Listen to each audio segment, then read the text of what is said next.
Hey everybody, this is the Sliders Review, and since it's Women's History Month, I'm here today to talk to you about The Chilling Adventures of Sabrina Season 1, Episode 1.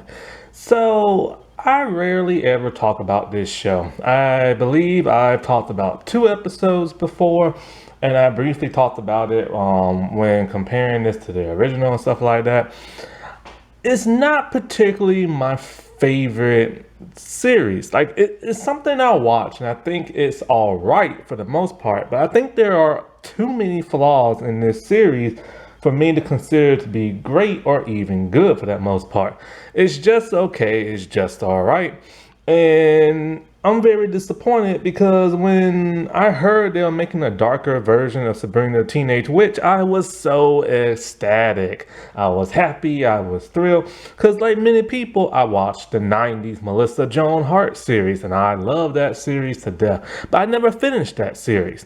When I went over to WB, I was unable to watch it because I didn't have cable at that time. And then when I did have cable, I watched like a few episodes and they got canceled.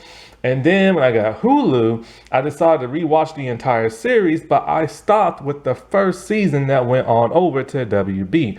When I went to WB, it just wasn't that great no more. But you know, the 90s series was very 90s. It was cheesy, it was corny, it was funny. You had a good time, and it had a great cast. So when I heard they were gonna make like a darker version, because originally Melissa wanted to keep the rights to Sabrina and make like a movie more like Harry Potter, but they couldn't figure out what to do, and her mom lost the rights to the series, and so it reverted it back to like, you know, the comics and all that. And Roberto Akira Sakasa, who I cannot stand, is the one who created the darker version of the comic, and he created the show. So you have to think, how could he mess up his own comic? Well, he does constantly, changing so much of the source material that many people didn't even recognize the series and stuff.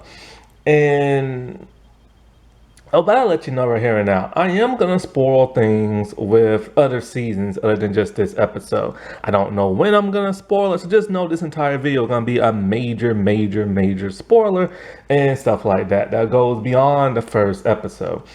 And one of the most outrageous things that he did is that throughout the entire series in this first episode, Sabrina is known as a half witch, half mortal. However, she's not even a half witch. It turns out her father isn't even really her father. Her real father is Satan, the devil. And her mom is just a normal human. So Sabrina's half like demonic being and half human. So I don't know why they constantly keep calling her a witch in the series, and why they constantly have her still interact with her aunts when those aren't even really her aunts and stuff. And it just makes absolutely no sense. But that's the change he made when he created the TV show, because it wasn't like that in none of the comics and stuff. And when I looked at the comics, I didn't read the comic, but I looked at the pictures and I read like the synopsis of it. I'm thinking to myself, man, this is going to be a great series and everything. And, you know, they're really going to go dark. And then the show came out, and the show was kind of, I don't know, man. It just didn't feel dark to me. The scenery was nice. They had their own unique scenery, foliage. The buildings looked a certain way. It had this 1950s, 60s vibe to it, even though it was set in the present day. So you really couldn't tell. But it just, something just never felt right about this series. It never felt dark. And it was originally supposed to be on the CW along with Riverdale, but it was too dark for the CW, so they moved it on over to Netflix. And I thought they were going to go really dark demonic with that. But I don't know, man. It just like they kept dropping the ball with this show, and it just didn't feel genuine demonic. Now, a very dark witch type show is called Salem. You can watch it now on the CW app for free, and it's also on Hulu for free. It lasted for about 4 or 5 seasons. It is amazing. It is spine chilling. It is dark and eerie. This show tries to be dark and eerie, and in some places it succeeds, but then it always falls flat for some bizarre reason. And with this version of Sabrina, who Kira Shipka does resemble Melissa Joan Hart. I think that's one of the reasons why she got the role. Now, eventually, I did come to like her character and everything, or the actress and stuff. At first, I couldn't get a good read on her and everything as Sabrina. I don't know if it was just like, some of the dialogue. I don't know if it was because she came from being a child actress, or maybe because I was just so hung over the Melissa Joan Hart version and stuff. But for whatever reason, I couldn't connect with this Sabrina until halfway into the series and towards the end and everything. And so I do think she is a good choice. It's just in those earlier seasons, I couldn't get a good feel and a good read on the character, but like, I do agree with people, she is good for this version and stuff. But it's just kind of odd because it's kind of like, what exactly is she? Is she a hero? Is she a person who's evil? Is she just like a person swept in that world? Like, honestly, you have to ask yourself, what kind of person is Sabrina? Is she a hero? Is she a do-gooder? Is she just all around nice person? Is she evil? Is she shady? Like, they really could never truly figure out which version of her they wanted to make. Because it's like, she is a do-gooder. She wants to do what's right. But she also screws up a lot, which is great. That's how Sabrina just is in other mediums and stuff. But the problem is, they kind of set her off to be like this hero, only for her to not really save the day at the end, and it's always one of her friends or something like that, or a family member. So that never really made no sense to me. It's kind of like they should have just went the hero route. The original Sabrina from the like 90s show, she was just an all-around good-hearted person who like would screw up and then had to fix her own problems and stuff like that. In the animated series, she was just a person who went on all these like wacky adventures and and would mess up and had to like fix things. In this one, they really should have went with like a hero route and everything. And so like, but this Sabrina is fascinating nevertheless. Now, some of the things that always bug me about this show is that, like, I get they want to be different and they don't have, like, no sparkly magic, no, like, fog, like, smoky kind of magic. They mostly just chant and then something happens. In a way, I wish they would at least have some type of, like, smoke effect or just something. Or at least make the atmosphere around you kind of blur in and out. And the problem with the pilot episode is somebody thought it would be genius to, every time she's in the woods, just like have Sabrina look clear and everything else around her be like blurred. So then when she does start using her magic in the woods, you really can't tell because everything was blurry to begin with. I don't know why this person thought that was genius, but they did for some bizarre reason. And so like, I don't know, there's a lot more I can go into about like the problems I have in there, but I've already talked about that another time, so let's just get into that of this first episode. It sets everything up with like, Sabrina narrating and everything and talking about how a girl has to choose between two sides of her life and she is that girl. And I do like that aspect. She has to make a very, very huge decision. Decision before her birthday. And it's her dark baptisms, because this version is very dark, demonic. And here the witches believe in Satan. So you're going to hear them always say things like praise Satan and stuff like that, which really takes you for a loop when you hear that and stuff. It's so like off the wall. And so like, they say God, like Jesus is like the false God and the devil is the right one. And it's just kind of like, holy crap. And stuff. But that's how the comic is and stuff. And I really wish they would have gave some of the striking visuals in that of the comic, but they never did for some bizarre reason. And so like, we see Sabrina and she's with her friends at a movie and she's just enjoying whatever time she has left because she has not made her important decision yet. And it is one you have to like think about. Would you rather just be a normal human, hanging out with your normal human friends and everything?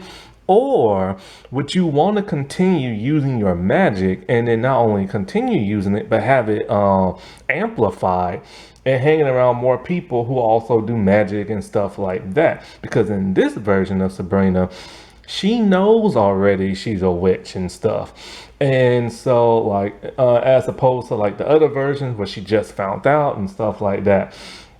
So we don't get that shock and awe along with her. But, it's one of those things that, audience that knows who this version is, knows that she has magic. And so now they have to make that huge debate, like, what would you do? Would you keep your powers or not? You know what I'm saying? Because her human friends are all dorky and everything. But she doesn't have any like witch type friends. The only ones that she knows of are always very rude. And then she knows her aunts, who technically aren't really her aunts, and her cousin, who's technically not really her cousin. And they all have their own unique personalities as well, who she gets like along with and stuff. And so as she's like, heading out with her friends, she sees her teacher. Her teacher is a very, very nerdy, dorky woman. And this is interesting and a nice setup because when her teacher drives off and she finds a stranded girl out on the road, the girl won't say nothing. She brings her back to her place. We find out that she's an amateur historian, but she's also a teacher. And she believes in like witches and stuff like that. Apparently 13 witches were hung out in the woods and nobody talks about it because they don't want you to know about them and stuff. They want their world hidden. And so like this woman turns out that she just wants Sabrina and she's going to get revenge on Sabrina because she hates Sabrina's supposed warlock father. And so she kills this woman and assumes her identity. Now because all this, she dresses more sexier and all this other stuff, which Sabrina did not pick up on because it's kind of like, okay, this woman's been nerdy her entire life and all of a sudden she's walking around like a goddess and everything. Like, how do you not like tell something's up with her? And this woman is acting and talking completely different. And so, but Sabrina is very unaware of this. And so like at some point when we see Sabrina, she's like, home with her aunties and she's having a good time. And it's kind of like you start to get like a feel for this character. She's walking up the stairs. You're hearing like 1950 music. She's like doing a little dance and everything. So it's like, this is a fun loving girl. So it really sets that vibe. And I really appreciate the music behind it with the clothes aesthetic and everything like that and her personality. But then all this gets confusing when you find out that there are laptops and cell phones and stuff like that. So it's like, what the heck kind of decade period are they in? They doing the whole Riverdale thing. And so like when she's talking to her aunts, we get to see their different personalities. Aunt Hilda is more vain and rude and mean and smokes and very sharp tongue. Hilda is still comedic, but in a dry, witty, shy, timid kind of way. And then she has her cousin Ambrose, who's pansexual, who just loves to get happy about like anything, talking about witchcraft and stuff because he is on punishment for 75 years and can't leave their house because he tried to like take over the world, which is something the Salem of like the older series tried to do. And so much of Salem stuff is now put into Ambrose and stuff because Salem is completely different in this series. So Aunt Hilda wants her to pick a familiar, but she wants her to pick one that she wants, not even giving her her choice. But Sabrina, the thing about Sabrina is this version of Sabrina is always giving two options by people, but she don't like two options. She picks the third option, one she creates herself, very much like Captain Kirk from Star Trek.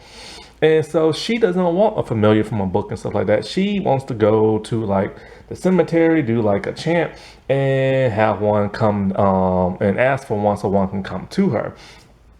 Hilda tells her that, I'm getting my names. No, Zelda. Zelda is the one who's more stern and rude and sharp tongued, and Hilda is the goofy one that's shy and timid. I'm getting my aunts mixed up, man. And so, like, Zelda tells her straight up, like, familiars are like former goblins that like assist like a witch and all this other stuff, and this is completely different from that of the book for the most part. In the book, Salem actually does talk, and in the comic he is much different. He got turned into a cat because supposedly he was caught trying to assault a female witch. Don't know if he actually did or not. So he got punished and got turned into a cat. That is very dark, whether he did it or not or got framed. The show did not want to do that. And so, like, it's funny because Kira Shipka, she's allergic to cats, but she was a trooper, took her EpiPen and everything, and mustered on through. Now, one of the parts that I like about this is before all this happens, she's in her room at night and a bat flies through her window and it's like, it's hurt on the floor. And it's a weird presence, almost like an omen and everything, right? And so this is the part where you're trying to figure out what kind of person she is. Instead of trying to help it, she takes her spell book, says a chant, and smashes it. And it's like, holy crap, is she dark? And she wants to bury it in the pet cemetery and everything. And so, like, once we get away from that, because she's talking to Ambrose and she's still upset about, like, the dark baptism, doesn't know what she wants to do. We see her at school and we get to see her ordinary life with her friends. Her friend Roz is like, a feminist and like, a civil rights advocate and everything. And she doesn't like how the school doesn't like for her to advocate. Her friend Susie, which I will be calling Susie in this episode because Susie has not turned into Theo yet. Susie, for the most part, is a person who struggles with her gender identity because she's a tomboy. She's born female, but she wants to be a legit boy and everything. And because of this, she gets bullied at school. So bullied at the fact that the guys like lift up her shirt off screen to see if she had boobs or not. When she's seen crying, Sabrina's pissed and she goes talk to the principal. The principal's a little punk who doesn't want to do anything about it and says Susie should just go to like a different school. Mad, she wants to start like a club, a feminist club as a result of this. She talks to her teacher, the woman who got like possessed by that other woman, and her teacher tells her, well, the principal is such a prick and everything. If only you could do something about it. And then she tells Sabrina, he's scared of spiders, right? So Sabrina is going to start getting some revenge on the principal and everything, which is very unique and different from the Melissa Joan Hart version, because that one doesn't go getting revenge on people in a very sinister kind of way. She does in a pranky kind of way, but always backfires. And then we get to her and the Harvey. This Harvey is more of a dork than the one from the Sabrina one. But I actually like it. He's cool and everything. But his motives don't make no sense throughout the rest of the series. So Sabrina is talking about, like, how her birthday is coming up and how it's super secret because she cannot tell them about her witch lifestyle and the dark baptism. So her friends are very, very suspicious of this, especially Harvey, who starts grilling her about it. So she finally decides, you know what? I'll tell him. Maybe he'll be okay with this. So she takes him out into the woods and she shows him where she was born. She was born in the woods, and she tells him she's going to be reborn there in a few days. And she tells him all about the dark baptism, how she's a witch, how her father is like a warlock and mother's mortal and everything. And he starts to flip out. He does not like hearing anything about this and thinks she's delusional in the head, and he starts to get scared of her. She realizes that he will not accept her for who and what she is. So she chants really fast and she kisses him to erase his memory of what she just told him. This makes no sense in the long run of the series because he doesn't want to be with her when he does find out that she's a witch. But then he dates somebody else who is also a witch, which makes absolutely no sense. Sabrina really cares for that of Harvey, and it's kind of weird now knowing that he hates witches and stuff like that. How can she ever, like, move forward and like date him? But she does. She also cares about her two friends, Roz and that of Susie. But it's weird because Susie's a made up character for the show. Roz in the comics is like her enemy and everything. But she also has enemies in the show in the form of the Weird Sisters. when she's summoning that of her familiar. I do like the effect with the bell and the chanting. That's really mysterious and eerie. And in comes the weird sisters, witches who do not like half-breeds and do not like Sabrina. They end up taunting her and cursing her to the point where she is scared, and that's when she goes to school and showers it off. I don't know how that's supposed to get the curse off, but this show never really explains that much. And then that's when, she goes to school and the whole Susie thing, the principal and all this and that. So at some point in time when Sabrina is talking with the family again and her aunts and stuff, she tells them how she thinks the weird sisters are cursed her and how they're picking on her, and Zelda's all like, oh, they're just jealous of you because you're the daughter of a high priest and everything. And so Hilda does a test with an egg, and when it comes out blood red, but a giant ball, she said, yes, indeed, you have been cursed. So at some point in time, Sabrina gets her familiar, and it's a very creepy scene when she gets her familiar. I like it. It really sets the tension and everything, right? And so it's like this goblin, which you barely see his face and barely see his body. He's talking to her and all like, you have summoned me and all this other stuff. Then it just turns into, the camera goes down and it turns into a cat. It's like they don't have money for a budget for CGI in the show or something. I really don't think they have the budget for magical stuff because the practical sets look amazing. It has this really earthy, dark, gothic vibe to it. Now, of course, Kira Shipka is, I can't say her name. Kira Shipka, she's allergic to cats and everything, but she's holding that cat. And so her Aunt Zelda's not happy that she picked that type of familiar and that the familiar named himself. But here's the thing about this Salem. He does not talk. He does not talk at all when he is in cat form. In fact, he barely shows up in the show, which is a real disappointment. They did not have the budget to make this thing talk, and that is embarrassing. I mean, even the old Sabrina show did that with just a puppet. And not having Salem talk is a real bummer, but they could have got away with that by having the cat do other things. And so, at some point, Sabrina starts asking Ambrose for that spell to curse her principal. Well, they do it, but here's the thing. Because the spiders were CGI and there was really I don't know, it just didn't feel scary. It felt really lame, but that scared the mess out of him to where he quits the school. She talks to her teacher at some point, and her teacher, she gives her advice without telling her what she is and that she knows what Sabrina is and stuff. So she's pulling the strings from behind and spying on Sabrina with crows and stuff. And so because of this, Sabrina now gets her feminist club and her friends are all happy and ecstatic, but it don't go nowhere past the second season. They literally abandoned it to join a band. How does this man screw up his own show? I don't understand. And so, when Sabrina was talking to her aunts and everything, she was talking about how the weird sister said that her dad and mother's death was no accident. It could have been murder. But Zelda does not want to believe that.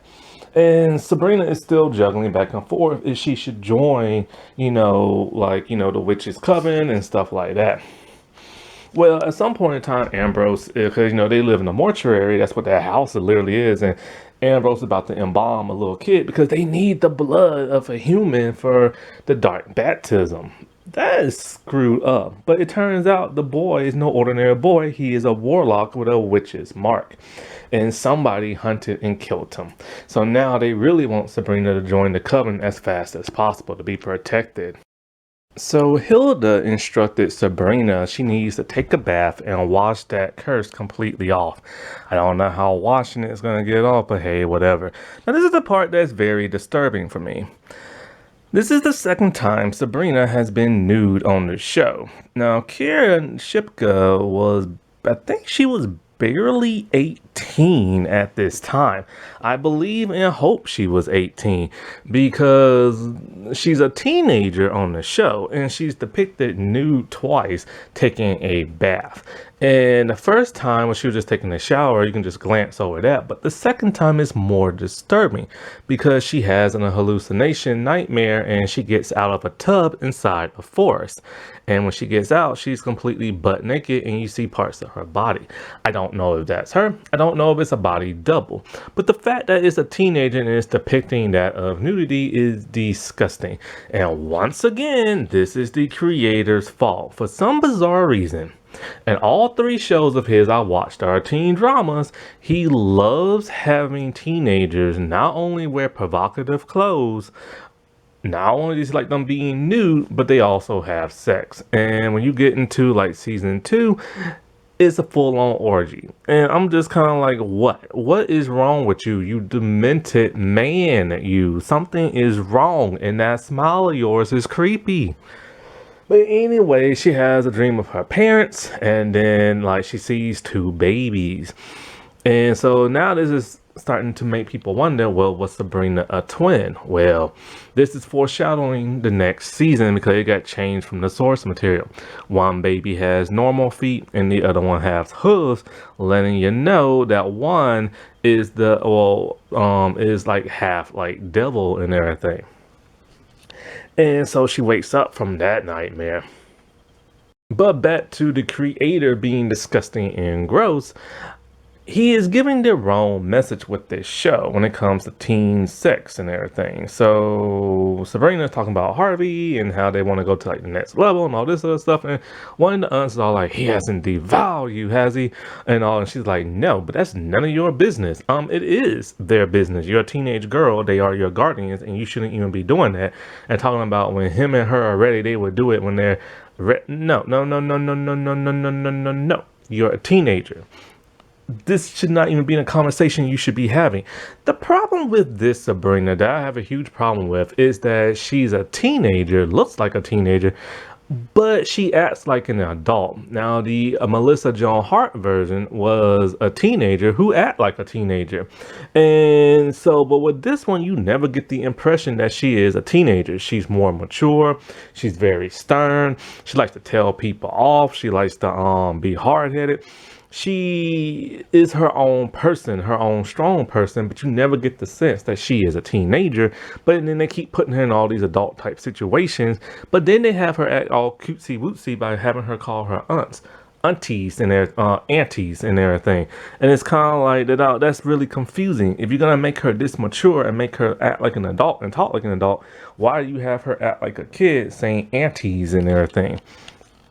So after talking to Ambrose, who's on a laptop and everything when she talked to him before, which makes you wonder what time era are they even in?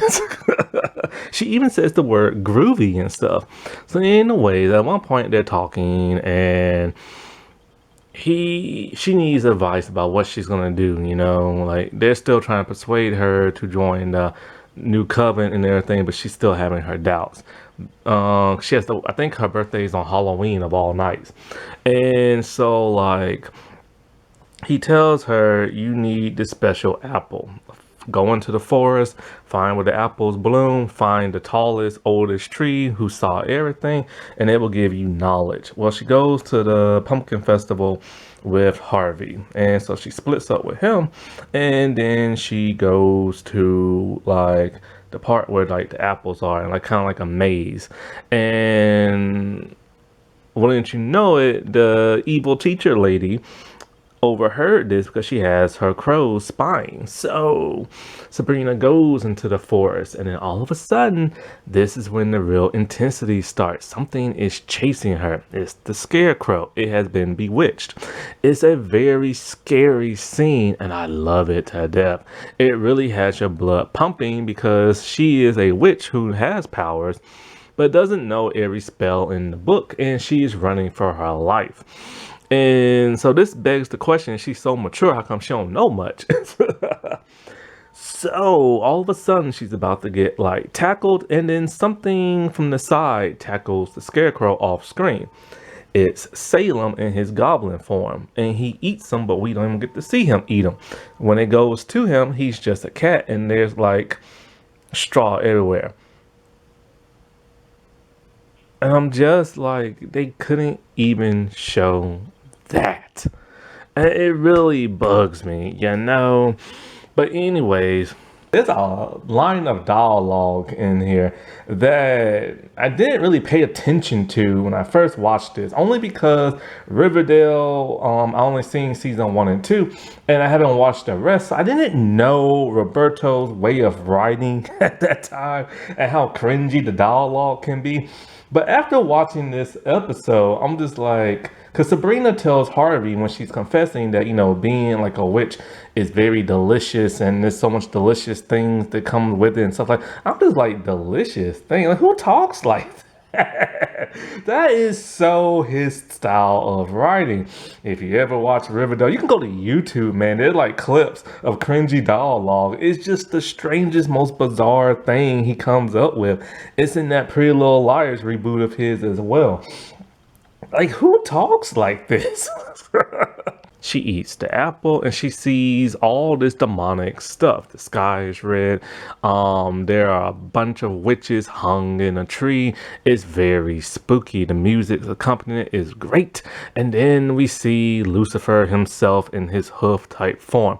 I'm not going to show what he looks like because, well, this is why the show got sued, because they used this image of like a real like devil worshipping church without their permission, and I don't want to get sued. And so like she spits the apple out and then the visions stop. Well, when she heads back home, the aunts have a surprise for her. It's Father Blackwell and or Blackwood, and he is the high like ruling like warlock on earth who's like, you know, the devil's assistant. And he desperately wants Sabrina to sign her name in the book of the devil and pledge herself to the Dark Lord. And he has this like hauntingly disenchanted like presence about him that's like captivating, you know. And you can tell she is just kind of like almost bewildered by him being there, because she knows something's wrong with this dude. Plus she still doesn't want to choose, and because she wants her human friends, she wants her human life. But of course, like Ambrose tried to tell her, well, you liked spelling your principal, didn't you? Like, you can't do that no more if you're like a normal human and stuff. And so the series itself is fascinating, but I just feel like they dropped the ball on so many occasions and stuff. And if they would have stuck to the source material, that would have been so much more interesting. It's cool to change things here and there, but the changes that were made kept getting more and more confused. Roberto is like the male version of Marlene L. King. Or Marlene I. King, or whatever her name is. Like, he is literally like the male version of her. And he even took over the Pretty Little Liars franchise and, in my opinion, ruined it worse than she did. Happy Women's History Month, everybody. All right, I'll talk to you later. Bye.